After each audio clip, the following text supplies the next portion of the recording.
For Wall Street Media, this is Nikki. I'm here with Doug, and we'll help you make money in the stock market with information you can't find anywhere else. Man, you sound perky and professional after about 14 hours here today. It's good to be I don't know what you're talking about. I just got here.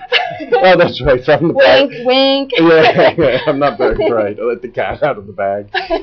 Guys, 2 CEO videos from K-Bro. K-Bro gets great ideas, man. So I love their conference every year. Interesting companies, cool stuff, right? And we make money from listening to the interesting companies and picking the ones we like. And they can make money, too, if they listen to us. How about that? We all win. That's right. What a beautiful world. Who do you have? I'm sorry. Oh, is it my turn? Yeah.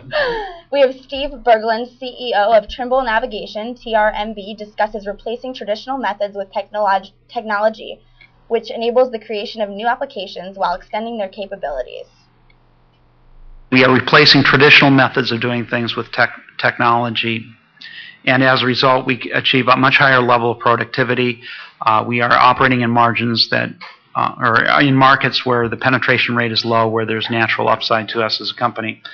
The technology itself enables, on a fairly continuous basis, enables new applications. So many of the things we do today as a company would not have been possible 5 to 10 years ago, but the evolution of the technology, whether it be heavier duty processors, more memory, better wireless standards, enable us to actually undertake applications which were not possible in the past.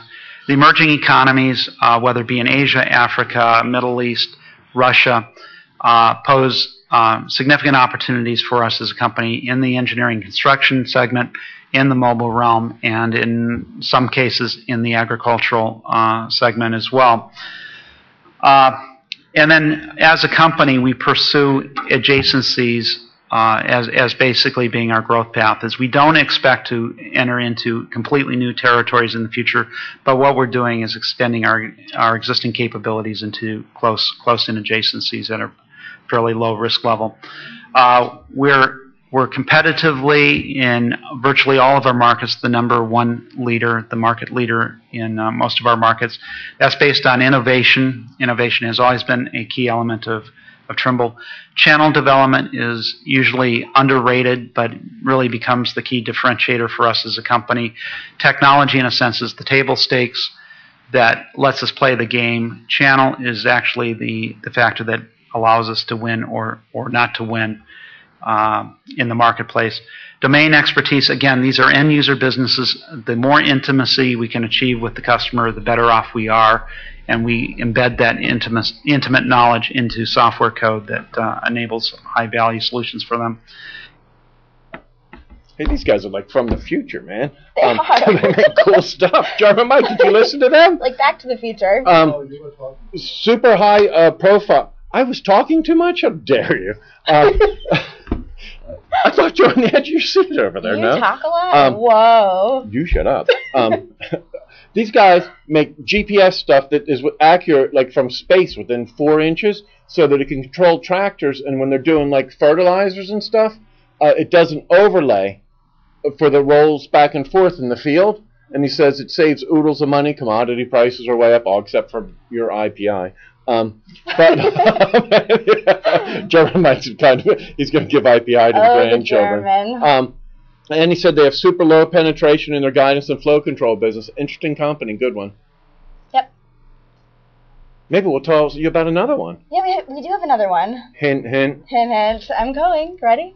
My turn. Jim Cashman, President and CEO of Ansys, ANSS, discusses the acquisition of AmSoft, which will broaden simulation technology and the converging of the technological and mechanical worlds. One of those acquisitions that we talked about, I'll just run through quickly because we've covered this in numerous documents, but AnSoft. And I'd say that the key thing there is that it allowed us to broaden the simulation technology, because in the real world, if you're going to do a virtual prototype, you have to look at everything that's going to happen to that thing in the real world. And one of these things was the relation of the electromagnetics and the electronic aspect. The second thing is we're always, at our growth rate, we're always looking for top quality people. and it takes a long time to find them, and you don't always have a 100% hit rate. But we had with this thing teams that were very, very strong and had proven themselves in dealing with customers and creating world-class technology. So we were able to combine all these aspects. So it was a complementary financial profile. It fit right in our technology strategy aspects. And we were able to structure the deal in such a way that we had announced at the time of the deal that we expected this to be modestly accretive to non-GAAP earnings in the first full year of combined operations. And that's something that we still contend with. But it also sets the framework so much for a trend that we think is incredibly compelling. And that's the standpoint that the electronic and the mechanical worlds are converging.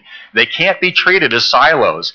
Think of in terms of your automobile. 20 years ago, how many microprocessors were there in a typical automobile? Probably about 0. How many are there now? Many, as they control airbags, as they control fuel injection, as they control engine efficiency, as they control, as they sense the tire pressure in every tire.